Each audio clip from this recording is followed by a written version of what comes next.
Welcome back to the YouTube channel, and today we're going to go through why 80% of coaches leave the industry within the first 12 months. It's a horrible statistic, one that we're actively trying to change within our business and do it at a national level, but it still happens. And it comes down to 4 key reasons, and I want to show you what these 4 key reasons are so you don't make these mistakes and you can stay in the business for as long as you actually want to.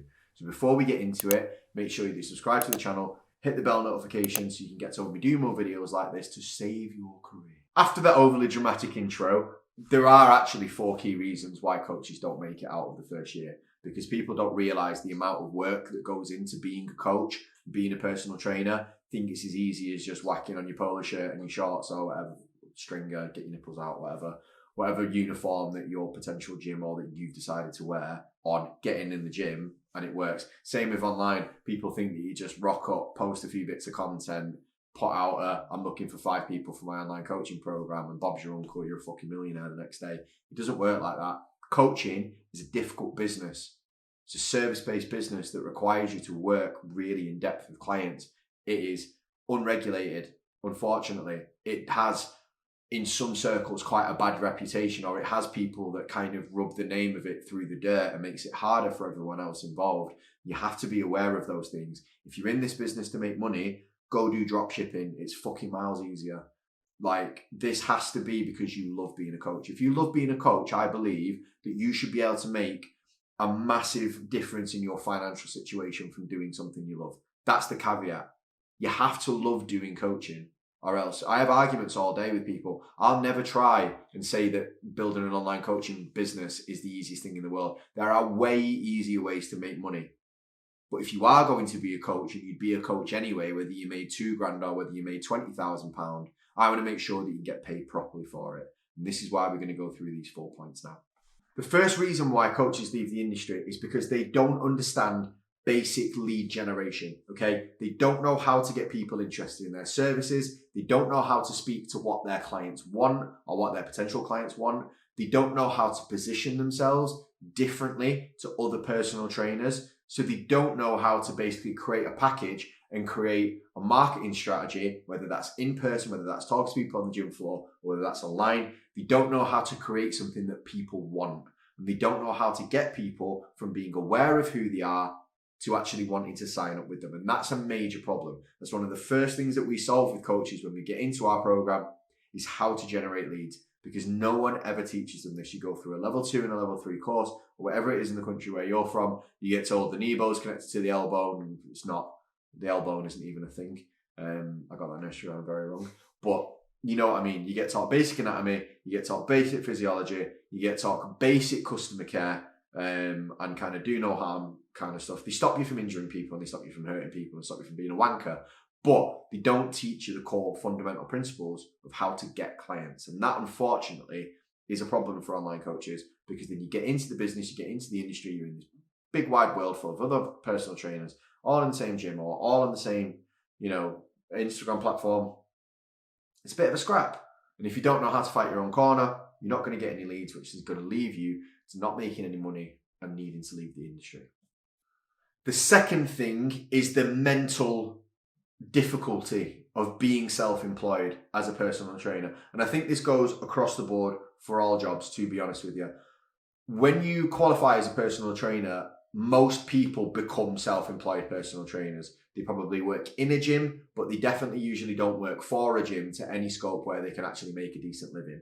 There's not that many employed jobs for personal trainers outside of maybe 1 or 2 people that I can think of off the top of my head that provide like salaried jobs. The rest of it is unfortunately self-employed. And self-employment comes with a list of kind of pitfalls and downsides that I don't think personal trainers are very prepared for. If you go and start working as a self-employed plumber or a painter, sometimes I think people get some sort of training on, what, instead of working for a company, what are the benefits of being self-employed, but also what are the negatives. I think as a personal trainer, you don't really get given that choice. It's kind of their self-employment. That's what personal trainers do.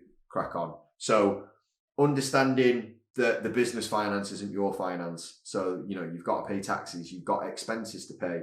Your payment might not be the same every single month. There's holidays that you don't get paid for. you don't get paid if you have time off, if you're sick, all of those things, okay? And the support networks for personal trainers are quite poor, meaning that when those things do happen and people start getting stressed and they start getting worried, there's nowhere really for them to turn. They don't get any helpful advice. They don't really get told how to get around it. And then unfortunately, that level of stress for most coaches, especially, back in the day, or, ones that maybe don't have an online business or haven't really had any business coaching on how to grow the business, for a mediocre income, realistically, I think most coaches left to their own devices generally earn somewhere between £2,000 and £3,000 a month, which is job money. And that's not to belittle it, but if you're going to take all the stress of being self-employed, you're going to take all the uncertainty, you're going to take the holiday, not having paid holidays, not having a pension, not having sick pay, not having maternity leave for the women, or paternity leave for the men, should I say. All of those things, for not having all of those things, you would want to aim for something bigger. You would want to make more money. You would want to be worth it in some way. And I don't think that choice is there for a lot of online coaches or personal trainers. And I think that's one of the reasons why people leave too. The third and fourth thing are actually combined because one causes the other. Okay, so I'll kind of combine them into one. Margin issues. Okay, even coaches that do get clients quite well and they do like the flexibility of self-employment and they're not bothered about the mental issues of it, a lot of them tend to undercharge. They have margin issues. So they undercharge and then they get really, really busy because they're undercharging, and they actually realise that they're doing 60, 70-hour weeks. They're having to manage a massive workload. They're stressed. They're tired. They're working split shifts. They're working morning and night. They're working rather at weekends and all of that stuff, and they're not being paid appropriately. Okay, a lot of coaches, should I say, especially personal trainers, get really busy. We all know the personal trainers that we know that have done 40 sessions a week. They do 40 sessions a week in the gym, but how much do you make? Like $3,000. Like, that's nearly a 60 or 70-hour work week for £3,000, £4,000 a month. Like, some people can handle a 70-hour work week, but I would want to be paid more for that. If I was going to give up literally every waking moment in my life, I would want to be, recompensated more. And that's the problem. So they don't feel like they can charge more. They run out of scale in the business. They don't feel like there's another place to go.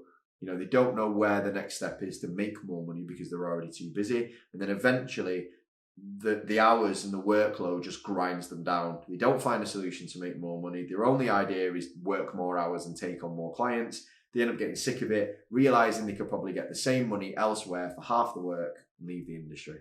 And those are intertwined, the 4 key reasons why personal trainers leave the industry within the first year.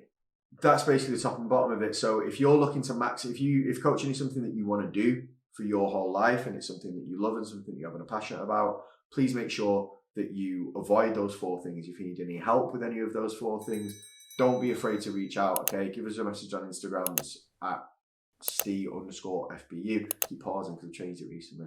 At @Steve_FBU. You can tell us about what's going on. If you're suffering with any of these issues, we can kind of walk you through some strategies that we use with our clients to help them deal with it.